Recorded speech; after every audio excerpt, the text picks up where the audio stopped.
नमस्कार, मैं श्यामगिरी। आज के कार्यक्रम में आप सभी दर्शकों का स्वागत। बिहार में नीतीश ने मोदी के होश उड़ा दिए, तख्ता पलट की तैयारी शुरू। नीतीश कुमार एक ऐसे रास्ते पर निकल पड़े हैं जो मोदी को लेने के देने पड़ेंगे। अब हकीकत यह है कि मोदी और शाह ने कभी ऐसा सोचा भी नहीं था कि यह दिन देखना पड़ेगा। अगर हम चर्चा कर लें कि 12 सालों तक नरेंद्र मोदी मुख्यमंत्री थे तो क्या क्या कर्म किए, अब काले चिट्ठे खुल रहे हैं। यहां तक कि अयाशी की भी बातें आ रही हैं। अब कांग्रेस ने अपने आधिकारिक हैंडल पर डाला है, यूट्यूब पर डाला है। लेकिन दुर्भाग्य यह है कि मोदी सरकार, दिल्ली की सरकार में मंत्री हैं, उन्होंने ये सब बात कही है ऑन रिकॉर्ड। दिल्ली विधानसभा में यह है पटल पर। उस वक्त वह आम आदमी पार्टी में थे और आज भारतीय जनता पार्टी में मंत्री हैं।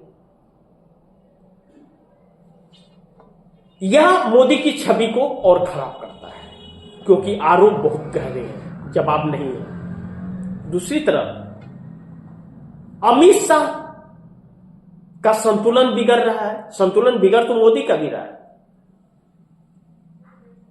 लेकिन अमित शाह का संतुलन ज्यादा बिगड़ रहा है। चिड़चिड़ापन और गाली गलौज पर उतर आए हैं।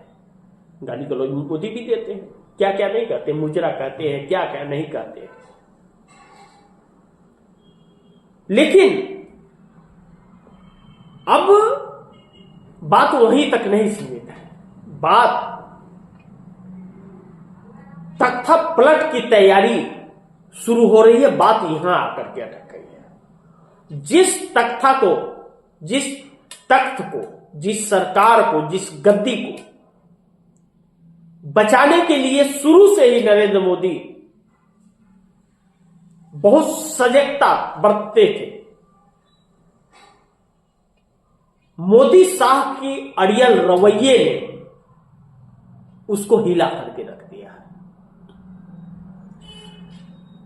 चाहे गुजरात में थे और चाहे दिल्ली में है, मोदी ने अपने सहयोगियों को कभी भी सम्मान नहीं दिया, बल्कि सहयोगियों को डरा धमका करके, डंडा बजवा के ब्यूरोक्रेसी का अपने साथ रखा।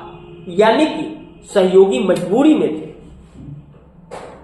लेकिन वही सहयोगी जब डरना बंद कर देते हैं तो फिर डराने वाले को डर लगने लगता है।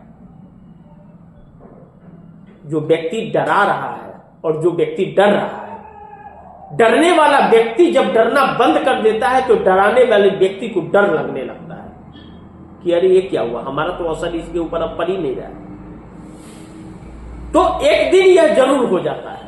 कहते हैं कि 100 सोनार की एक लोहार की। तो नरेंद्र मोदी और अमित शाह के 100 हथौड़े पर इंडिया गठबंधन का एक हथौड़ा भारी पड़ गया है, तख्ता पलट। और इस तख्ता पलट की तैयारी में अखिलेश यादव जाकर के हैदराबाद में मिलते हैं चंद्रबाबू नायडू के बड़े बड़े नेताओं से, कांग्रेस के रेवंत रेड्डी से, बीआरएस के चंद्रशेखर राव से, मुखिया से, और कहा जा रहा है चंद्रबाबू नायडू से भी मुलाकात हो गई। नीतीश कुमार से मुलाकात तो नहीं हुई है, लेकिन बातचीत शुरू है। अब नीतीश कुमार को जिस तरह प्रधानमंत्री बनाने की बात अखिलेश यादव ने ही की थी, अब नीतीश की तैयारी देख करके बिहार में मोदी के होश 7वें आसमान पर पहुंच गए। क्योंकि नीतीश बिहार में जो व्यवस्था बदल रहे हैं, पहले बिहार से पहले भाजपा को जो दरकिनार कर रहे हैं, जिस नीतीश का एग्जिट प्लान ढूंढ रही थी भाजपा, मोदी साहब की अपना सीएम बनाने का और बिहार पर कब्जा करने का, उसी बिहार से भारतीय जनता पार्टी को बेदखल करने का अगर कोशिश नीतीश कुमार कर रहे हैं कैबिनेट बदल करके, तो फिर नरेंद्र मोदी के लिए शुभ संकेत तो नहीं है।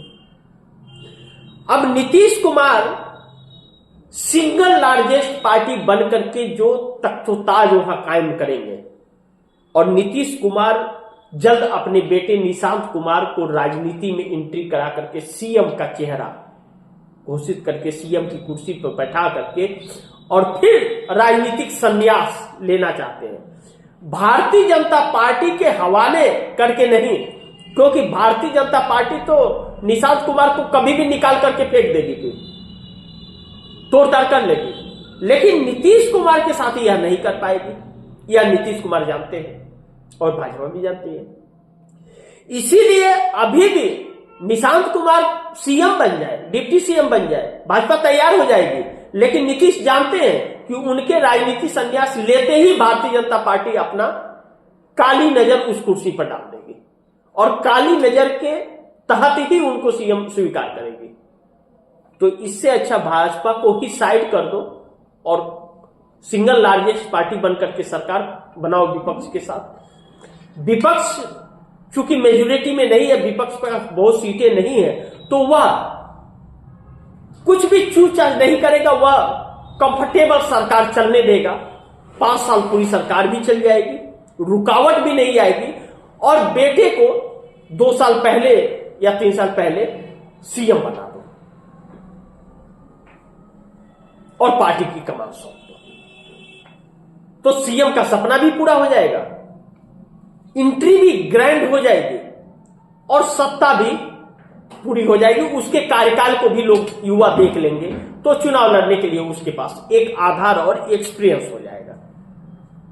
तो इस बेवक्त नीतीश कुमार जो तख्ता पलट की तैयारी शुरू कर दिए हैं सरकार बनाने की बिहार में, तो दिल्ली हिलने लगी है, क्योंकि दिल्ली में इंडिया गठबंधन सरकार नई बनाने की और नया प्रधानमंत्री का चेहरा देने की तैयारी कर लिया है। तो नरेंद्र मोदी डिनर पार्टी बुलाते हैं, नीतीश को बुलाते हैं, नीतीश नहीं जाते हैं, यानी कि इस बात का सबूत है कि बिहार के अंदर हलचल और नीतीश का न जाना इस तरफ संकेत दे रहा है कि तख्ता पलट की तैयारी शुरू हो गई। और नीतीश कुमार के इसी प्लान के तहत, इस प्लान को जान करके या देख करके मोदी के होश उड़ गए हैं कि बिहार जा रहा है तो महाराष्ट्र भी जाएगा और इन दोनों के साथ दिल्ली का तख्त ताज भी चला जाएगा, जो नरेंद्र मोदी के लिए शुभ संकेत तो नहीं होगा। अब देखना यह है कि कितना नरेंद्र मोदी बचाने की कोशिश कर पाते हैं, लेकिन बचता हुआ नजर इसलिए भी नहीं आ रहा है कि आरएसएस हो, विश्व हिंदू परिषद हो, भारतीय जनता पार्टी के अंदर हो, नरेंद्र मोदी को मार्गदर्शक में जाने की चुनौती दी जा रही है कि आपने हमें मार्गदर्शक में भेज दिया, आप कब जाओगे भैया, आप भी जाओ, आपका वक्त आ गया है। और इसी में मोदी और शाह का संतुलन बिगड़ गया है और कांग्रेस हमलावर हो गई है। अखिलेश यादव इंडिया गठबंधन को एकजुट करने में और 300 सांसदों की एकजुटता के लिए पूरी तरह से अग्रसित है, तैयारी हो रही है कि 300 सांसदों को एकजुट किया जाए। भारतीय जनता पार्टी 293 सांसदों के साथ एनडीए चला रही है और 293 नहीं 300 सांसद एकजुट इंडिया गठबंधन के साथ हो रहे हैं, जो नरेंद्र मोदी के लिए शुभ संकेत नहीं है। आगे देखते हैं क्या होता है, जो भी होगा खबरें आप दर्शकों तक पहुंचाते रहूंगा, लेकिन आप दर्शकों की क्या राय है, क्या सुझाव है, कमेंट बॉक्स में जरूर दीजिएगा। और तख्ता पलट की तैयारी शुरू हो चली है। नीतीश कुमार के इस संकेत और इस निर्णय से मोदी और शाह के होश उड़े पड़े हैं। तो ज्यादा से ज्यादा इस खबर को शेयर कीजिए, अपने दोस्तों को भी कहिए आगे शेयर करें। आपने अगर चैनल को सब्सक्राइब नहीं किया सब्सक्राइब कर लीजिए, अपने दोस्तों को भी कहिएगा चैनल को सब्सक्राइब करें। मिलते हैं अगली खबर के साथ, तब तक के लिए नमस्कार।